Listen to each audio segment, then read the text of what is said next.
دیندار جو بھی کہنے آپ دیندار مطلب وہ دیندار نہیں جن کا کام ان کا کام اصلی کام اللہ کا ہے. جیسے ولیم کے بارے میں کہا جاتا ہے حضرت شریعہ کو کسی مرید نے پاکستان میں یاد کیا, کسی نے کہا کہ ارے مرید ہندوستان میں جا کے ہوا ہے, تم کو جانتے بھی ہوں گے. وہ ان کی بات نہیں کہہ رہا ہوں میں, وہ سب کو جانتے ہیں.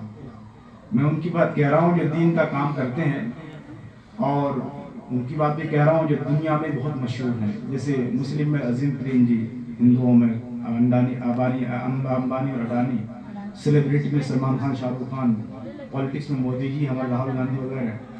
اب کسی کو بھی اگر آپ یہاں پر بیٹھ کے چوک چوراہے میں یاد کریں اور راہل گاندھی بڑا اچھا لڑکا ہے, اگر یہ پی ایم بن جائے نا تو یقیناً مسلمانوں کو بھلا ہو ہی جائے گا.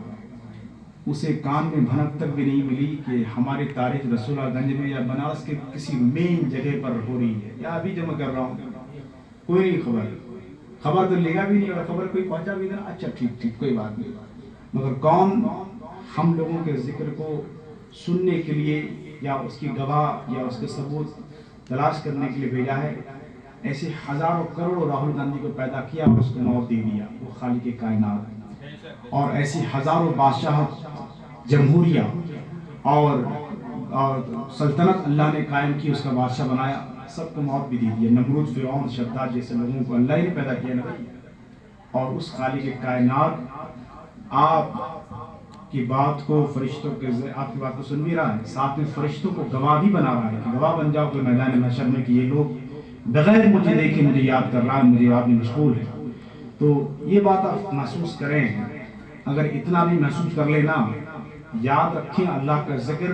اگر آپ کسی جگہ پر 40 دن دیکھتے ہیں, 40 چلہ اجمیر شریف گئے ہوں گے آپ لوگ, تاڑا گڑھ پہاڑ کے پیچھے جو ہے اسی کا حصہ جہاں پر مسجد چھوٹی سی ہے, حضرت قطب الدین بختیار کاکی رحمۃ اللہ علیہ کا چلہ گاہ, جہاں پر آپ نے اللہ کا ذکر کیا کیا تھا. وہاں کے اللہ کا ذکر کیا تھا.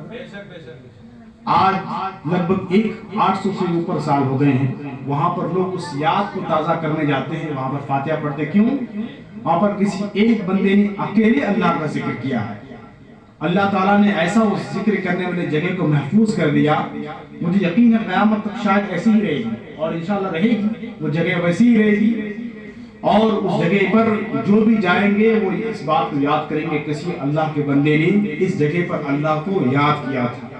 سمجھ رہے کہ نہیں؟ محسوس کرنے کی بات. آپ اگر کاروبار میں دھرکی پھینکتے ہوئے اللہ کو یاد کریں تو یاد رکھیں اللہ تعالیٰ اس دھرکی پھینکنے کے وقت میں بھی آپ پر فخر کرے گا کہ میرا بندہ کام کے وقت ہی مجھے نہیں بھولتا ہے. اور ایسا نہیں یاد کرنے کے لیے آپ کا دماغ کو سائلنٹ کر لینا پڑے گا, گھر کی بند, دکان بند, تب اللہ کو یاد کرو. ایسا نہیں ہے. اللہ کو یاد کرنے کے لیے بہت سارے طریقے ہیں, اور آپ جس طریقے سے اللہ کو یاد کریں گے اللہ آپ کا چرچا فرشتوں کو درمیان کرے گا اور آپ سے خوش بھی ہوگا. آپ کا کپڑا کیسا ہے, آپ کا ماحول کیسا ہے, آپ کی نسل کیسی ہے, آپ رہتے کیسے ہیں, اللہ کو اس سے کوئی مطلب نہیں ہے. آپ اللہ کو دل سے کتنا یاد کرنے کی جو چیز ہے نا وہ دل ہے, دماغ نہیں. یاد رکھیے, دماغ جو ہے آدمی کا وہ یاد کرنے کے لیے نہیں ہوتا ہے, وہ میموری کیپچر کرنے کے لیے ہوتا ہے. صرف رکھا کوئی بات نہیں, ان کے ذریعہ آنکھ اور زبان ہے. مگر کسی کا ذکر کیا جائے, عربی میں ذکر ہے, ذکر مطلب ہے یاد کرنا, وہ صرف دل ہی کر سکتا ہے. جیسے پیر کا کام کیا ہے, چلنا, ہاتھ کا کام اس سے سامان اٹھانا,